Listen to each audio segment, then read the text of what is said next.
அன்பு நண்பர்களுக்கு வணக்கம். ஜாசபீடியா சேனலுக்கு உங்களை அன்புடன் வரவேற்கின்றேன். இன்னைக்கு நாம ஒரு சின்ன புராண கதையை தான் கேட்க போறோம். வாஸ்து புருஷன் யாருன்றத பத்தி தான் பார்க்க போறோம். கதையை கேட்கறதுக்கு முன்னாடி என்னுடைய சேனலை நீங்க இதுவரை சப்ஸ்கிரைப் பண்ணலைன்னா சப்ஸ்கிரைப் பண்ணுங்க. அப்படியே மறக்காம பக்கத்துல இருக்க அந்த பெல் ஐகானை பிரஸ் பண்ணுங்க. சரி, வாங்க நாம அந்த குட்டி கதைக்குள்ள போகலாம். வாஸ்து புருஷனை வணங்குவதால வீட்டுல துர்சக்திகள் நீங்கும், மனை தொடர்பான சிக்கல்கள் தீரும். அதனால தான் நாம எப்பவுமே வாஸ்து பூஜை செய்வோம். வாஸ்து பூஜை செய்வதற்கு எப்பொழுதுமே வியாழக்கிழமை தான் மிகவும் உகந்த நாள். இந்த நாளில் புதிய வீடு கட்ட, வாஸ்து செய்ய, புதிய மனை வாங்க மிக விசேஷமானது. வீட்டை திருஷ்டி சுற்றி போட்டால் வீட்டில் இருக்கும் எதிர்மறை சக்திகள் நீங்கி நேர்மறை சக்திகள் அதிகரிக்கும், செல்வ வளம் பெருகும். முதலில் வாஸ்து புருஷன் எங்கிருந்து தோன்றினான், திருஷ்டியை போக்க என்ன செய்ய வேண்டும், இவைகளை பற்றி சுருக்கமாக பார்க்கலாம். அண்டகாசுரன் என்ற அரக்கன் தான் செய்த தவத்தாலும் கிடைத்த வரத்தாலும் கர்வத்துடனும் மமதையுடனும் திரிந்தான். அத்துடன் தேவர்களையும் முனிவர் பெருமக்களையும் பாடாய்படுத்தி வந்தான். அரக்கனின் துன்புறுத்தலை தாங்க முடியாமல் கலங்கி போன தேவர்களும் முனிவர்களும் ஈசனிடம் ஓடினார்கள். அண்டகாசுரன் செய்யும் அக்கிரமத்தையும் அட்டகாசத்தையும் சொல்லி புலம்பினார்கள்.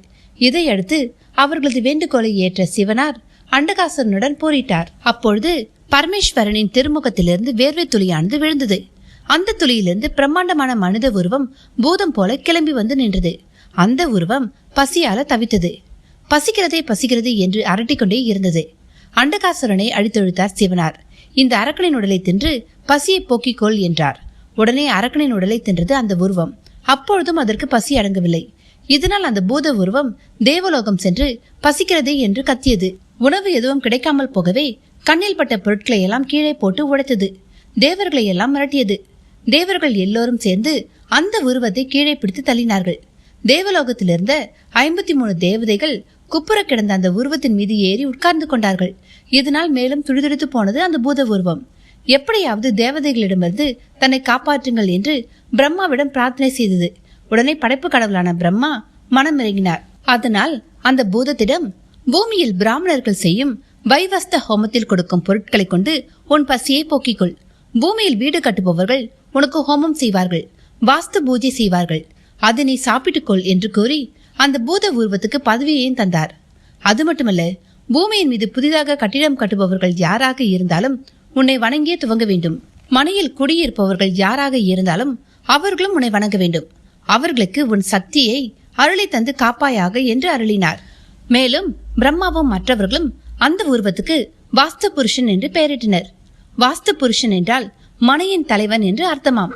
அப்பொழுதிலிருந்து வீடு, மனை என அனைத்துக்குமே வாஸ்து புருஷனே கடவுளாக திகழ்ந்து வருகிறார் என்று புராணங்கள் கூறுகின்றன. வாஸ்து என்பவர் வருடத்திற்கு 8 முறை மட்டுமே கண் விழிப்பாராம். அதுவும் 1.5 மணி நேரம் மட்டுமே விழித்திருப்பாராம். ஒவ்வொரு முறை வாஸ்து புருஷன் கண் விழிக்கும் தருணங்களில் மட்டுமே வீடு கட்டும் பணியை துவங்க வேண்டும். இதைத்தான் வாஸ்து நாள், வாஸ்து நேரம் என்கிறார்கள் ஜோதிட வல்லுநர்கள். எனவே வாஸ்து புருஷன் என்பவர் கட்டிடங்கள் கட்டப்படும் நிலத்தின் உயிர்ப்பு சக்தியாக கருதப்படும் ஒரு தெய்வீக உருவமாகும். பிரம்மாவிடமிருந்து தோன்றியவர் என்றும் கட்டிட நிலத்தை ஆக்கிரமிக்கும் தேவதைகளை நீக்குபவர் என்றும் நம்பப்படுவதால் தான் வாஸ்து புருஷனை வணங்க சொல்கிறார்கள். 9 கட்டிடங்களில் கால்களை நீட்டிக்கொண்டு வாஸ்து மண்டலத்தில் படுத்தபடி காட்சி தருவார் வாஸ்து பகவான். இந்த படத்தை பூஜை அறையில் வைத்து வழிபட்டு வந்தால் பூமி சம்பந்தமான பிரச்சனைகள் விரைவில் நீங்கும் என்பது நம்பிக்கையாகும். அது மட்டுமல்ல, வாஸ்து புருஷனை வணங்கி வந்தால் வீட்டில் உள்ள திருஷ்டிகள் நீங்கும். வீடு கட்டியிருப்பதில் ஏதாவது குறைபாடுகள் என்றாலும் வாஸ்து புருஷனை தொடர்ந்து வழிபட்டு வந்தால் குடும்பத்தில் சகல சௌபாக்கியங்களும் உண்டாகும். துர்சக்திகள், துர்தேவதைகளை துரத்தி வாஸ்து புருஷனும் உங்களுக்கு அருள் புரிவார். வீட்டில் உள்ள துஷ்ட சக்திகள், எதிர்மறை எண்ணங்கள் நீங்கி வீட்டில் சுபிஷம் ஏற்பட வாஸ்து நாள் என குறிப்பிட்டுள்ள நாட்களில் வீட்டை திருஷ்டி சுற்றி போடுவதால் தீமை நீங்கி நன்மை உண்டாகும். தேங்காய், எலுமிச்சை அல்லது பூசணிக்காய் வைத்து வீட்டை திருஷ்டி கழிக்கலாம். அல்லது ஒரு கற்பூரத்தால் வீட்டை திருஷ்டி கழித்து வீட்டின் வாசல் முன்பு கொளுத்தலாம். வீட்டில் வாஸ்து குறை இருந்தால் இந்த மந்திரத்தை தினமும் 12 முறை உச்சரிக்க பாதிப்பு நீங்கி நலம் உண்டாகும். வெள்ளிக்கிழமைகளில் பசுவின் கோமியம் தெளிக்கலாம். தண்ணீரில் மஞ்சள், கல்லுப்பு கலந்து வீட்டை சுற்றியும் வீட்டின் உள்ளேயும் வெளிப்புறத்திலும் தெளிக்கலாம். இது போல பல அரிய தகவல்கள் உங்களுக்கு வேணும்னா என்னுடைய சேனலை நீங்க சப்ஸ்கிரைப் பண்ணிட்டு பக்கத்துல அந்த பெல் ஐகானை பிரஸ் பண்ணுங்க. நன்றி, வணக்கம்.